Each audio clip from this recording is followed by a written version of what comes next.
right, so lead special. And it's all-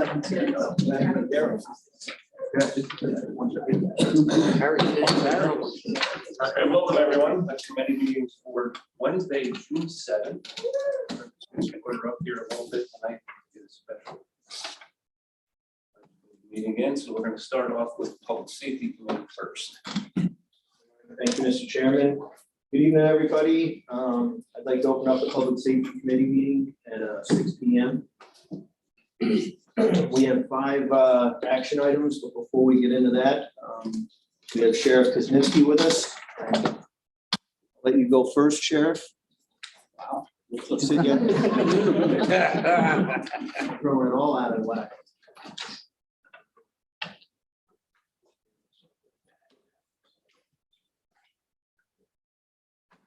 Evening, everybody.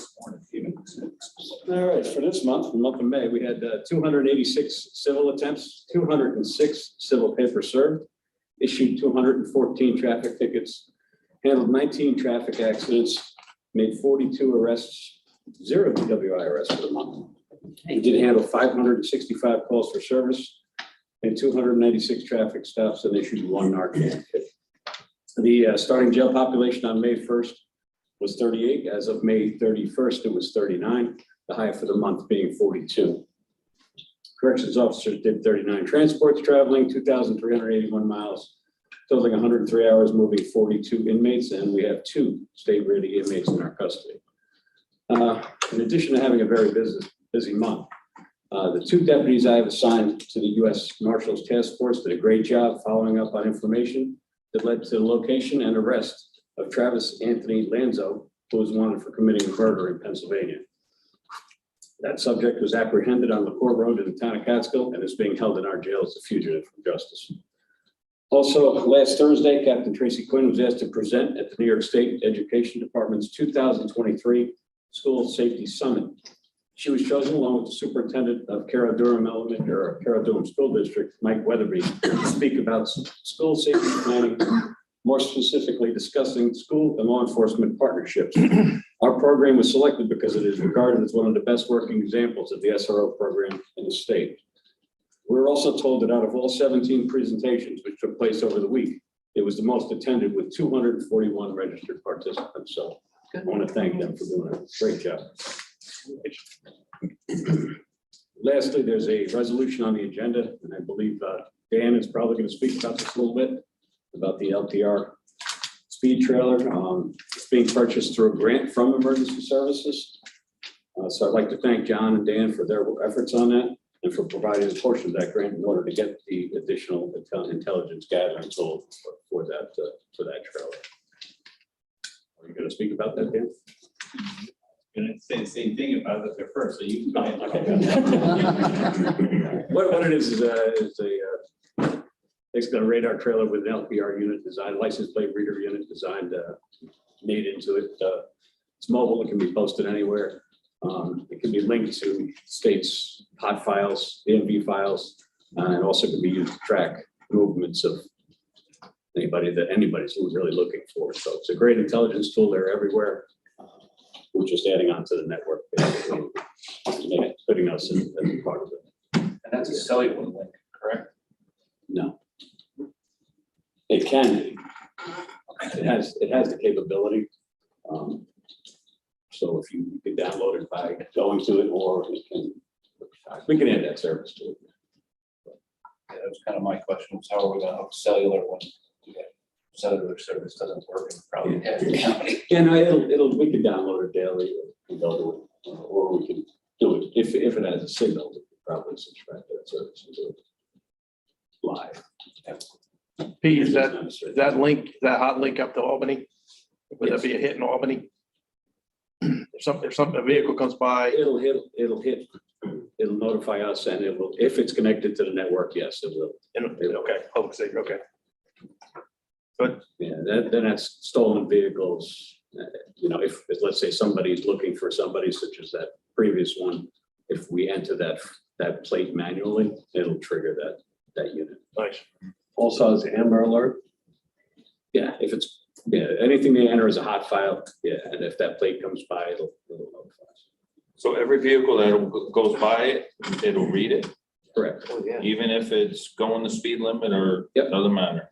So maybe in 3 weeks, if we had a burglary on whatever road and the plate reader was somewhere in the vicinity, we could run through what vehicles went by for that Right, day. right. For that time frame. It's a great, Number of great. plates that it reads in a minute. It's a good tool. Just stupid numbers, hundreds of plates a minute it can read. Yeah, it's unbelievable. Great tool. Else I could buy. That's all I had. For the questions. You can set the thing up too, just to use it as radar to monitor traffic. Exactly. Correct. And we've been, the one we have does not have an LPR unit. And then demand is, we've already got a list that will take us through next year for where people would like to see that take place. Right. And it's proven to be a useful tool as well, because it gives us a readout of how many cars passed, how many were doing the speed limit, it gives us the average, what time of day. So that gives it, a lot of times people say their road has a lot of speeding cars on it. We end up with a printout saying, well, we don't really only have 2. Where would that happen? Most recently in Baltimore, but it turned out only 1% of the cars was doing above the speed limit. The fastest one was 50 rather than not 80. Yes. I have one in front of my house right now that's, they have set up, people were complaining, so. Yeah, it's a great tool. And if there is a problem, it identifies it, we then adjust our patrols accordingly. Anything else for Sheriff? Thank you. Thank you. And from the 911 center, we have Dan King.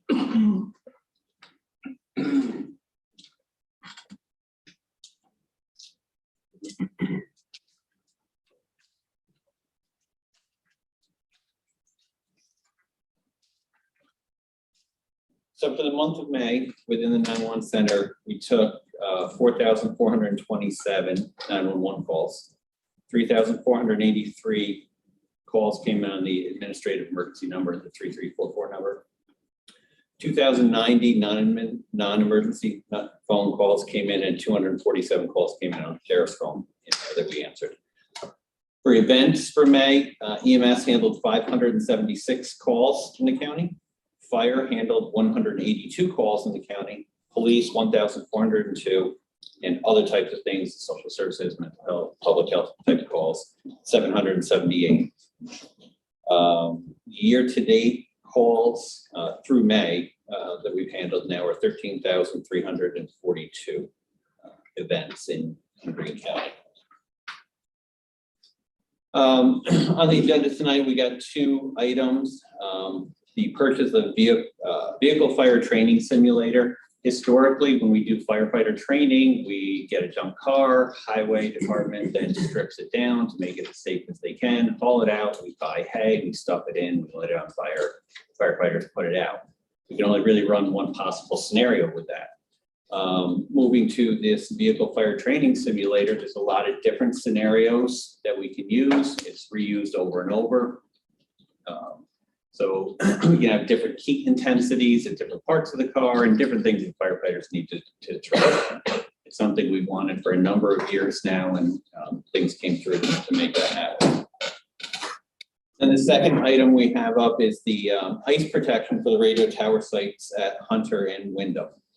As I've talked about several times before, we have had ice damage from ice falling off the tower, striking the roof of the buildings and piercing them.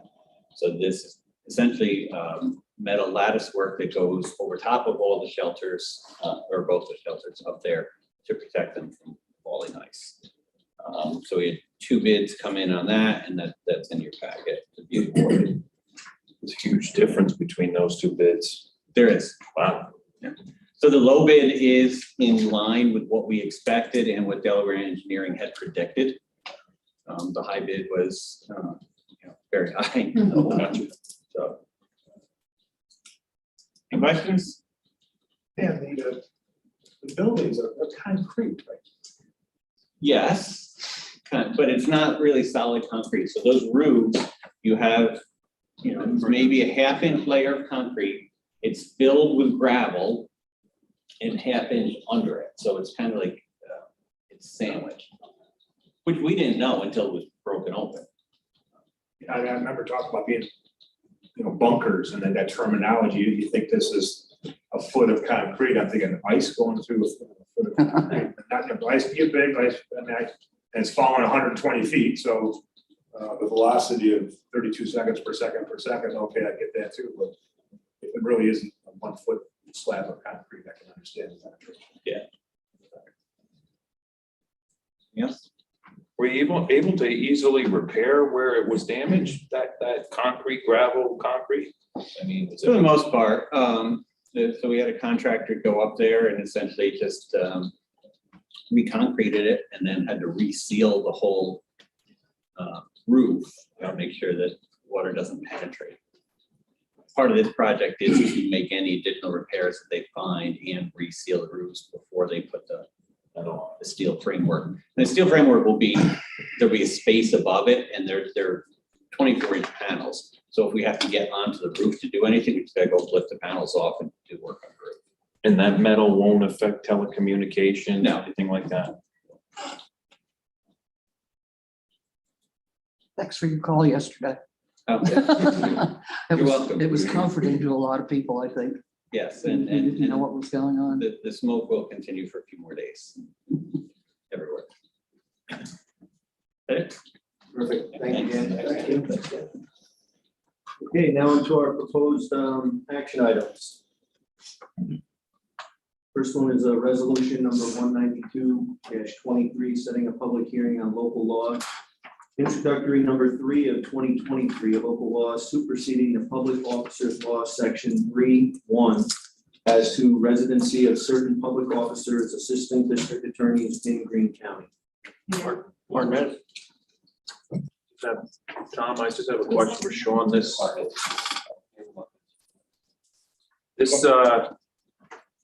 reason is we just shortage of finding. It's attorneys? recruitment, yeah, every county's having the same problem. Yeah. Statewide. But something like this, district attorney though, has ultimate authority over the assistant district attorneys and whatnot. You serve at the pleasure of the district. That's right, okay. I just want to be sure of that. So basically, we're able to market I'm every non-residents. Yeah, I'm gonna clarify that. The assistant district attorneys serve at the pleasure. Clerical people would still fall within the civil service system, would have civil service. Okay, all right. Okay, I had a motion of Handel, second by Martinez, all in favor? Aye. Opposed? Carried.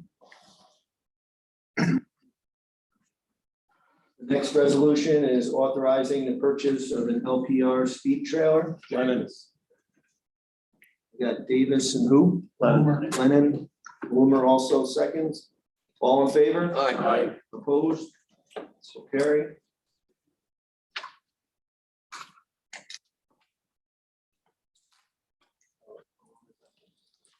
The next resolution, authorizing the purchase of a vehicle fire training simulator. Handle Thornton. Handel, Thornton, and Martinez, all in favor? Aye. Opposed? So carry.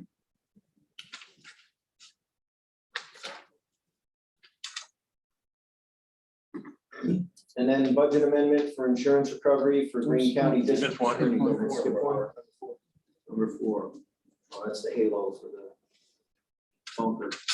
Awarding the bid for ice shields for the radio tower site shelters, Hunter Mountain, Wyndham Mountain tower sites. Wellington. Handel and who? Thornton. Thornton. All in favor? Aye. Opposed? Carry. The final one, budget amendment for insurance recovery, Greene County District Attorney. Martinez, I'll second that. All in favor? Aye. Opposed? So carried. Anything else to come before public safety this evening? Motion to adjourn. A motion, I'll second. We are adjourned. And we're gonna go through these special meeting. Legislative meeting. Yeah.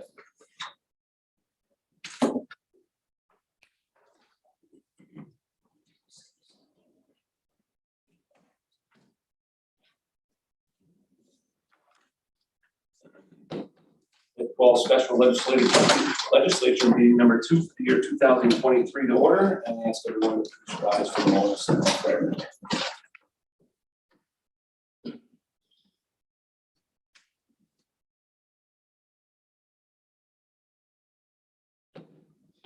Join me in the Pledge of Allegiance. I pledge allegiance to the flag of the United States of America and to the republic for which it stands, one nation, under God, indivisible, with liberty and justice for all.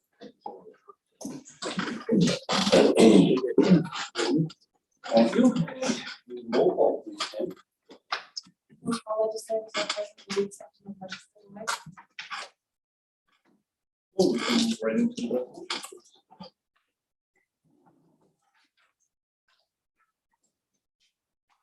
Resolution number 192-23, setting public hearing on local law introductory number 3 of 2023, a local law superseding the public officers law section 3 as to the residency of certain public officers, assistant district attorneys in Greene County. Motion by legislator Handle, second by legislator Martin. All in favor? Aye. Anyone opposed? That's carried. This is a special meeting, and that is the only item on the agenda.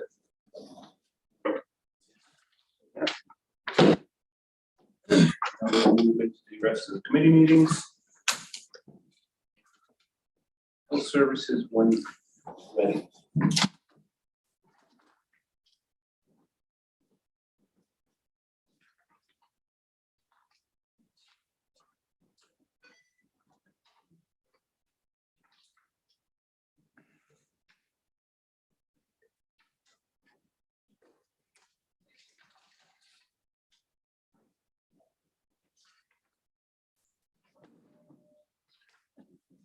We're going to open up Health Services Committee meeting at 6:17 p.m.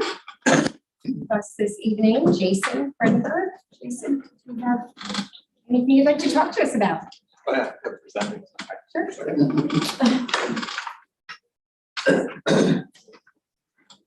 Presentation as well. Hi, everyone. Good evening. Thank you for having me. Tonight, the presentation for tonight came really from Mr. Levera's request about 2 months ago when you asked about what the Community Service Board has been talking about, what we've been focusing on. And I thought that it would be a great opportunity not only to answer that question, but also to give some background about a number of things related to the Community Services Board and my role in the county that some people don't understand, some people forget about, some people don't know about. So I wanted to sort of go over a couple of things here. As I put here in the title, Community Service Board, it's an understanding the DCS, the LGU, and the CSB, either remote. And I put that kind of to be humorous because unfortunately my field is just plagued with an overuse of acronyms, which makes me crazy and I hate. I'm going to try not to use the acronyms through this, but there is a chance that I might slip. But the ones that we'll be focusing on most is the Director of Community Service, DCS, which is me, CSB is the Community Services Board, and then the LGU, which is the local governmental unit. So I'm going to talk about all these. I'm going to explain the background. And please interrupt me if you have questions. So really where this starts is it's really important to go straight to the New York State law, mental health law, Article 41. This all comes from Article 41. So Article 41 is designed to create a process that governs a joint effort between state and local entities with regards to planning for and the financing of mental hygiene services in New York. So in these terms, when we refer to mental hygiene services, when the law refers to mental hygiene services, it's actually referring to 3 different groups of services. Those governed by what we refer to as the O agencies. So there's the New York State Office of Mental Health, which are the mental health services. There's the Office of Addiction Services and Supports, which we refer to as OASIS. And then there's the Office for People with Developmental Disabilities, which is OPWDD. So these 3 groups of services all fall under Article 41 and under my responsibilities as well. So Article 41 first establishes what's referred to as the local governmental unit. And this is really in order it's established in order to be eligible for state aid. So the way it works is that the law states that every county in New York State is an LGU. It's their own LGU. New York City is lumped into one. So Article 41 also sets up that each local governmental unit's CEO is the Director of Community Services, which is my role, and my board is the Community Services Board. So these are all spelled out right in New York State law. And the reason why it's set up is because state aid can then go to the counties and to other agencies in the counties, passes through the LGU, through the government unit, and then my role is also to be responsible for making sure that those agencies are performing as contracted for as well. And also, the law also states that each LGU also has to submit what's referred to as a local services plan. And I'll get more to that in a minute as well. We do have Amanda on. See, Okay, great. She is on. Okay, great. So, Director of Community Services, a lot of people think that my role is the Director of Greene County Mental Health, the building over in Caro. And it is, but it's actually more broad than just that. I also have other responsibilities outside of that building. You just mentioned Amanda. Amanda's actually my Deputy Director of Community Service. But I also have Heather Buffa, who is my Director of Clinical Services. She's really the person on the ground who oversees everything that happens in that building. I'm certainly part of it, and I'm certainly the one responsible for all of it. But my role is really, as DCS, is really broader than just what happens in the building. So I'm responsible for, yes, the mental health department, but also the local governmental unit, the local services plan. I answer to the Community Services Board. So part of my responsibility is to ensure that, again, the contracted agencies in the county that we contract with, that we pass state aid through to those agencies, that they're also doing what they're supposed to do. It's also my responsibility to determine if there are any gaps in the county, if there are certain needs for services that aren't happening, or if services are being provided where there are issues with those services. It's my responsibility to intervene and to try to address those issues. Article 41 also established another organization called the Conference of Local Mental Hygiene Directors, and all of us as DCSs are part of that agency. And that is similar in some ways to, maybe an analogy might be to NISAC. It's an agency that helps advocate for us in the counties, for the DCSs. It also helps as a conduit of communication between the state and the counties. I can give you an example. Right now, there's a lot of talk about the governor's new budget, where she wants to put a great deal of money towards mental health services. So there are questions about how that money will be spent, where it will go.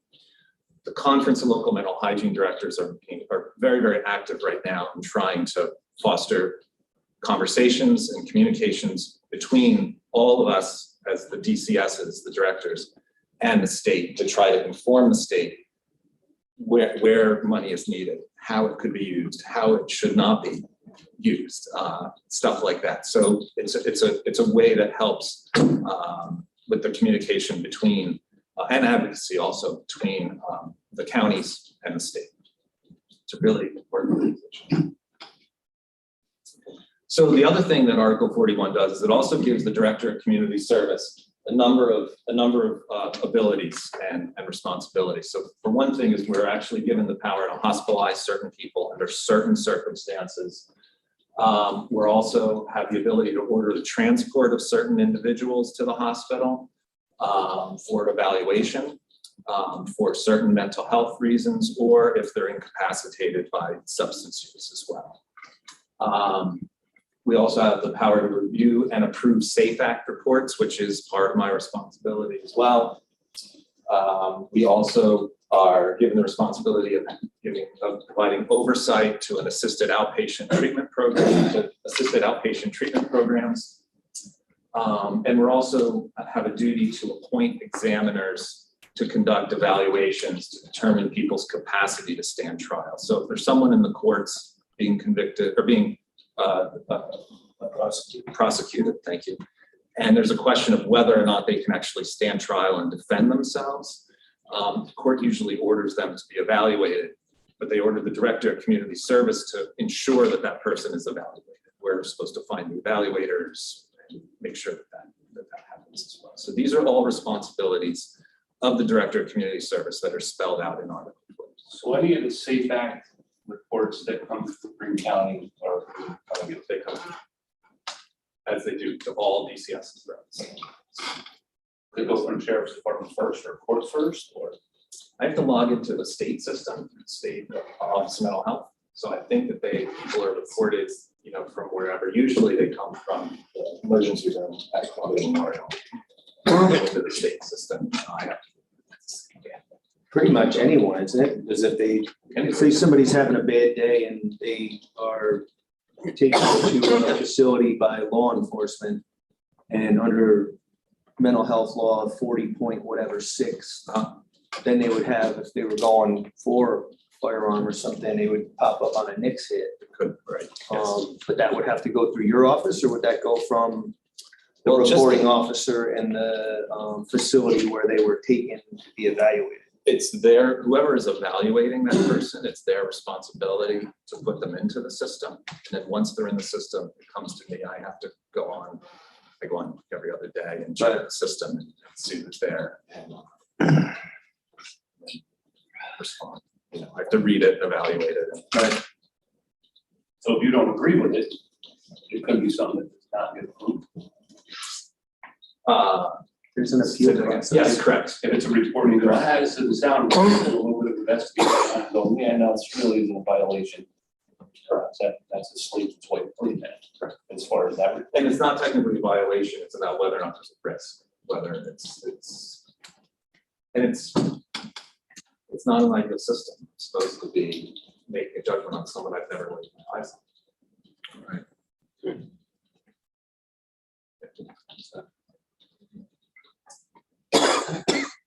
One more reason not to say that. So the Community Services Board. The Community Services Board, again, it serves as the local governmental units board of directors, covers issues, again, related to mental services for people who are mentally ill, intellectually and developmentally disabled, and people suffering from substance use disorders. The idea is that it's comprised of members of the community who are aware of the services in the community, the needs in the community, as well as service gaps in the community. The Community Service Board also participates in doing in putting together the local services plan, which I'll talk more about in a minute. And one of the things that's interesting about the Community Service Board that a lot of people don't realize is in counties like ours, non-chartered county, the Community Service Board has what's referred to in the law as policy-making authority. So what does that mean? It means, for one thing, it's the Community Service Board that technically appoints me and can remove me. So the Community Service Board can technically fire me if I was not performing. But they also have other policy-making authority as well. So I'm trying to think of an example. An example might be perhaps they determine that there's a certain gap of a certain service. There's a service that's desperately needed in the county that we don't have. The Community Service Board can vote to have me begin the process of looking into doing an RFP to see how to bring a new service into the county. Or if we had a contract with an agency that was receiving state aid that wasn't performing adequately, the Community Service Board could also weigh in on that and make and take steps to address that as well. So this is all stuff that's set up in the law as well. The law also states that the CSB has to have 2 to 3 subcommittees. Has to have mental health subcommittee, intellectual developmental disability subcommittee, and an alcoholism and addiction subcommittee. In Greene County, 2 of them are actually combined. So we have mental health and substance abuse as one committee. They all meet monthly as well, community service board meetings. So the local services plan, so the director of community services and the community service board must conduct a planning process for assessing the needs of the community with regards to the mental hygiene needs in those 3 areas. So service providers in the community must be surveyed, as well as just the population in general. The plan is submitted to the state to be approved, which enables us to then receive state aid in the future. The local services plan does not really affect the amount of state aid that we get. So even if we keep saying that there is a significant problem or issue in the county and we need more state aid, that's not the way the local services plan is used. It's really used to inform the statewide comprehensive plan. So the state gets all of the local services plans from all of the counties, then it's put together and it informs their statewide comprehensive plan. The goals of the plan is to ensure that the populations are adequately covered for services, that there's coordination and cooperation between agencies, that there is essentially a solid net of services and communication within the county. So Greene County's Community Service Board, we have 15 seats. We currently have 4 vacancies. We do meet monthly. It's a public meeting. Anyone can attend. We're just starting to meet in person again, which is really great. And to finally get to Mr. Rivera's original question, the recent topics. One of the things we've been focusing, I went through all of my minutes for like most of the last year, and I looked at what we've been talking about. One of the things we're talking about is, as I said, we have 4 vacancies. So we're actually been spending a fair amount of time talking about how to fill those vacancies.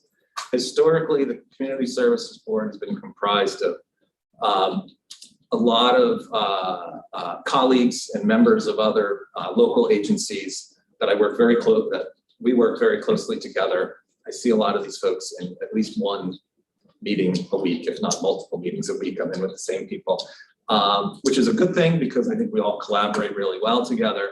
But one of the things that I've thought would be a value to the community really, and to the Community Service Board, is to bring in sort of some other skills and some other voices to try to broaden the experience and to kind of get a different feel for the pulse of what's happening in the county.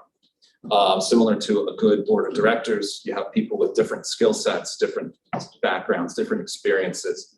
And my hope is that could help broaden the experience, not only that the Community Service Board can have, but maybe that we can also have on the community as well. So we're talking about how to fill those 4 vacancies.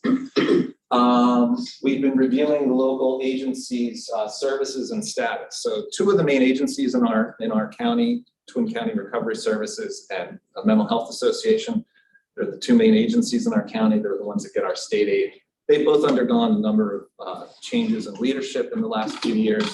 As we all know, with every organization out there, when there's a change in leadership, things change, and sometimes for the good and the better. Overall, things are going well, but the Community Service Board is very attuned to what's happening. We've been looking into that and checking in on that and reviewing that to ensure that these agencies are doing what they're supposed to do. So that's one of the things that we've been working on as well. Been some talk about the governor's budget and this money that's supposed to come to the mental health world. There's been discussion about opioid settlement funds. We're beginning to work on the local services plan. Talked about workforce and retention issues, which of course is not a Greene County thing. That's happening all over, but it's seriously affected all 3 areas: mental health, substance abuse, and intellectual and developmental disabilities. Transportation has always been an issue in the county. It's been an obstacle to a lot of people getting the services that they need. It's shifted a little bit with the pandemic, actually, because of the fact that now we're able to do remote services. It has helped a little bit on that front, but it's still an issue. And then one of the things we've been spending a lot of time talking about, I even put asterisks next to it, is housing, because housing is really a huge issue that affects our not only our community at large, but also just our clientele as well. I'm not sure if you all know this, but there's more and more research in kind of the public health sector that looks at people's overall well-being, and that their overall well-being isn't only just tied to their own personal medical history and what they might be experiencing symptom-wise, but there's more and more research that shows that people are very much affected by the social, as we referred to them, the social determinants of health, other social factors that are affected. And one of them, there is a saying that we keep hearing, is that housing is healthcare, because we know that people that don't have access to adequate housing significantly affects their health, which ultimately results in a significantly higher cost. Conversely, people that do have adequate housing tend to have better health outcomes as well. So with this, we're not at all just talking about homeless housing, but there's also the issue about just affordable housing. So many of our clientele and our community is affected by this, that we're seeing the impact in the healthcare field as well. So this is something that we've been talking a lot about as a community services board. Frankly, unsure what to do about it, how to advocate for it, where we should go for it, what we should do. But we know that this is a significant factor that really is really impacting our folks and just our community in general. So there's been a lot of talk about what we can do in that realm as well. So what I really wanted to do tonight was just kind of explain the background and explain how all this works, give some background about where all this comes from, what the local governmental unit is, how it works with regards to state aid, what the community service board is and what it does, more details about my role. And my hope is that not only will it help, broaden everyone's understanding of it, but, if we get to a point where for some reason something's happening and the community service board wants to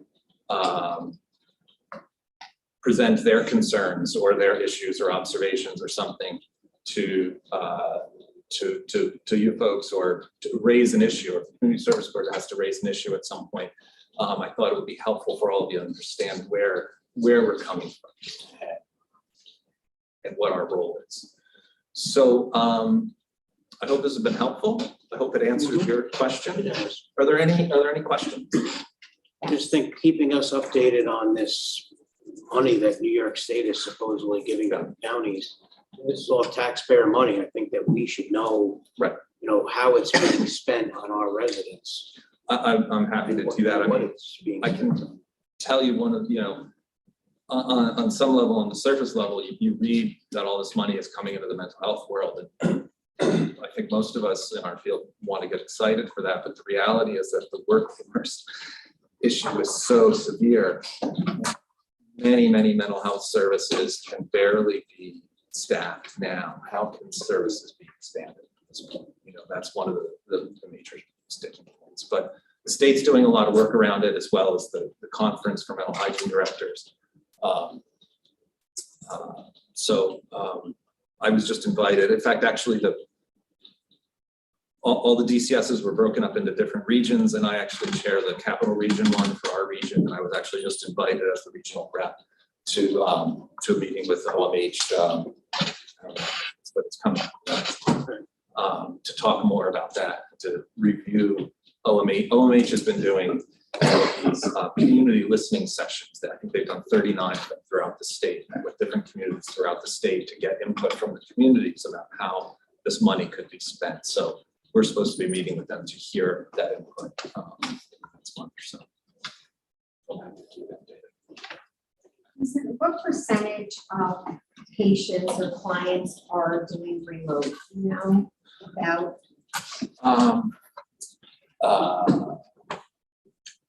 We were just talking about this the other day, and I think Amanda said, she's the one who has the statistics, and I think it was, we were quite high about a year ago. It's come down a little bit. I want to say it's like in the 30% or so. About 70% are still going to the clinic. Correct. Feel free to chime in, Amanda. Oh, hi. So at one point we were at the end of last year, we were still about, it was only 25% of our clients were coming in face to face. We're actually at about 41% right now of face to face. So we're about 59% still remote. But that does change. I mean, it fluctuates. Again, it's based on prescriber appointments. Those have to be seen face to face for med visits, depending on controlled substances and things like that. And first time appointments are all face to face. So it really depends on where the appointments are falling in regards to, the month and things like that. So it can fluctuate from month to month. So it's not really just any certain providers are only doing remote, it's based on the client, not the provider? Correct. So it is 100% based on client need and client's ability to be able to maintain remote healthcare. So all of our providers are on, some are 100% in the building and some are hybrid depending on their location, because we have the multiple locations are at school-based locations and at the clinic.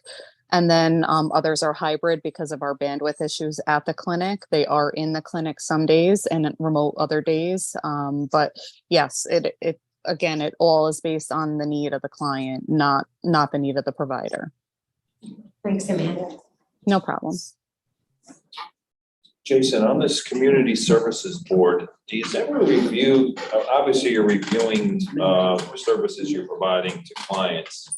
Do you ever find that some of the services just aren't mustering up to what you want done and you make changes, or have you gone in a different direction and sunsetted a service that just doesn't seem to be effective at all? And gone in a different direction? I wouldn't say that we've stopped services, but we have changed sort of how some of them are provided. For one example of that is our intake process for people coming into our clinic. We've tried a number of different ways to do that over the years, and we keep tweaking it to adapt. But I won't worry with all the details, but yeah, that's gone through continuous changes around. So that's one example of how to do it. Thank you. In your presentation, you've got some of the things that you've been working on there on one of the last slides, and not from your perspective or county perspective, but I find some of it a little bit disingenuous coming from the governor's office and from the state legislature. They just took Medicaid funding that goes directly to counties, and they've now moved that cost over to county property taxpayers, which then it will raise rents. It will increase property taxes. It will increase the cost of housing. So while you're trying to discuss these things to lower that cost, the state seems to be doing exactly the opposite and then pushing the blame to somebody else. And I don't think it's helpful whatsoever. I agree with you on that. I mean, if you keep raising the taxes, you have, the subject of like affordable housing. The taxpayer has all they can do to afford their own house before taking money from, their pockets to provide other housing. It's a big scope. Jason, one other question. A while back, when you had come and spoken before, so there were a lot of children who weren't able to get services because we were so short-handed. Has that improved? Oh, yeah. Greatly? Is there anybody waiting to get services that can't? Are we able to take care of everybody that needs? We're able to take care of everyone. Awesome. I don't know what the weight is to get in, but it's very reasonable within our regulations and all that stuff. Yeah. That's good news. I will say, I think that, it was hard for me to make that decision I think it was last July, when I came to you and told you that we had to close our doors. I've been with the clinic this year, I've been there 21 years. I've never seen our doors closed ever. It was a hard decision for me to make, but in retrospect, it was the right decision to make. It really helped. It helped us get a better handle on things. We were able to hire more people. And frankly, I think that my staff is not burnt out like many staffs are. I was recently at a conference with other DCSs, and I had two different other agencies come to me and say, how are you doing it? How are you hiring How are you hiring people? How are you retaining people? Because you seem to be doing it. A lot of agencies aren't.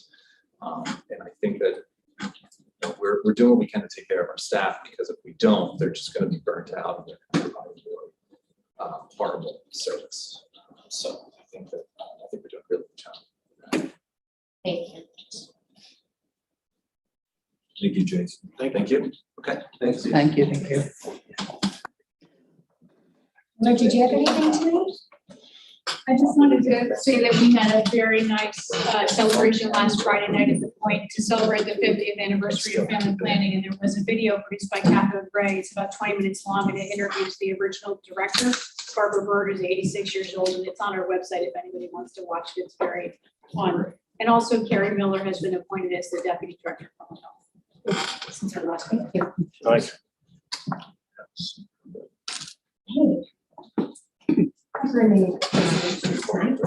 Resolution authorizing agreement for Greene County Mental Health Center with University of Buffalo, State University of New York. Hobart and Brewer, all in favor? Aye. Opposed? Carried. Approving individual provider contracts, preschool special education program. Hobart, Davis, Green, Lucas, all in favor? Opposed? That is carried. Motion to adjourn?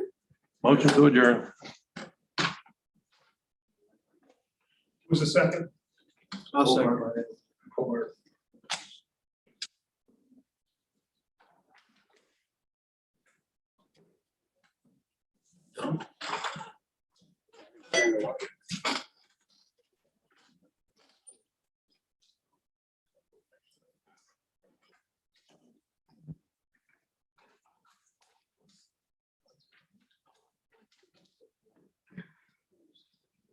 Awesome. Thank you, Tammy. I'd like to call County Resources to order at 6:48. We have a number of proposed action items here this evening, but we have a couple of people here from the Create Council on the Arts to give a brief introduction. I'll introduce Stella. I don't want to mispronounce your last name. Yoon? I was gonna say that. Floor is yours.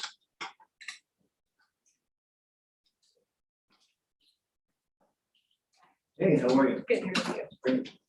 I'm Stella Yoon. I'm the new executive director at Create. I'm gonna let Nathan, who's been the interim ED, kind of start. Hi, you've all met me before. I'm Nathan McLaughlin.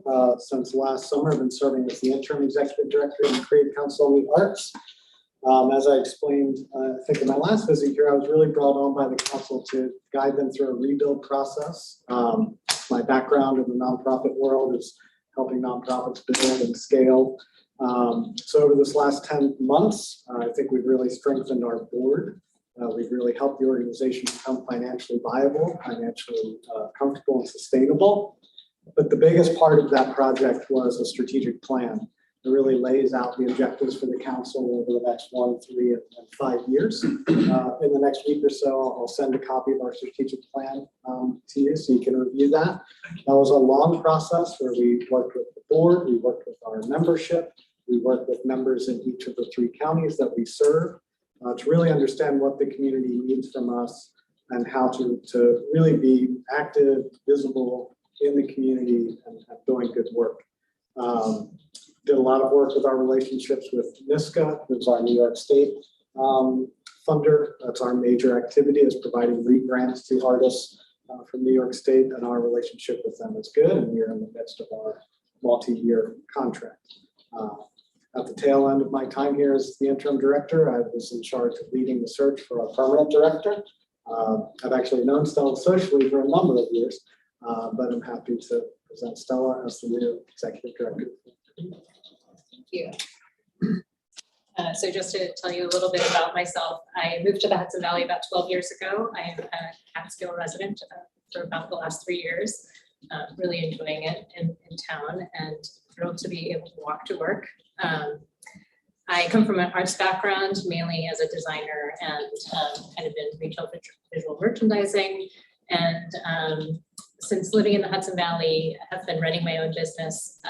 It's called Hudson River Exchange. We work with local makers and artisans with small batch kind of handmade businesses.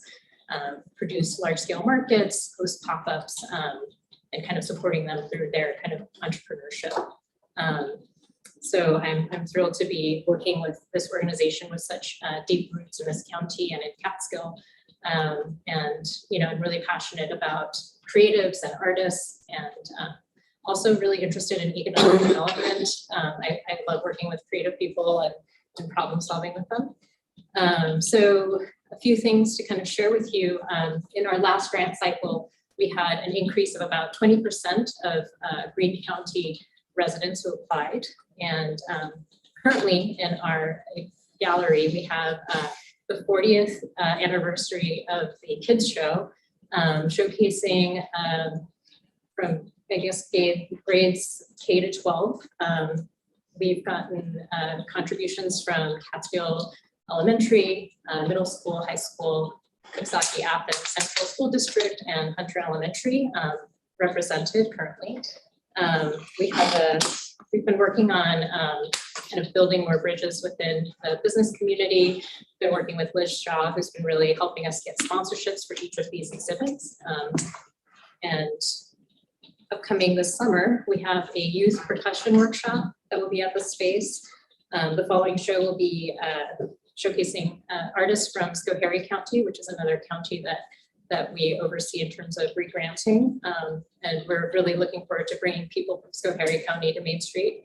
And we also have our grant ceremonies for this year's grantees that are coming up in August. And we'll share information about that. At the end of the summer, we have a fundraiser. We're working on those details, more to come. And we are, I guess, working closely with some Main Street businesses, and really excited to share that with you. Any questions? Yes, Stella, I mean, as we go forward here, we have our budget cycle comes up, but you might want to get back in here come September, early October, and let us know how you're doing with some paperwork. Yeah. We can have a discussion on the funding of your organization. Wonderful. Yeah, happy to come in and share. Yeah, I was saying before that, August. Before August then? August, maybe? Okay. Okay, Sounds good. thank you. Yeah. Thank you very much. All right. Thank you. Welcome. Thanks.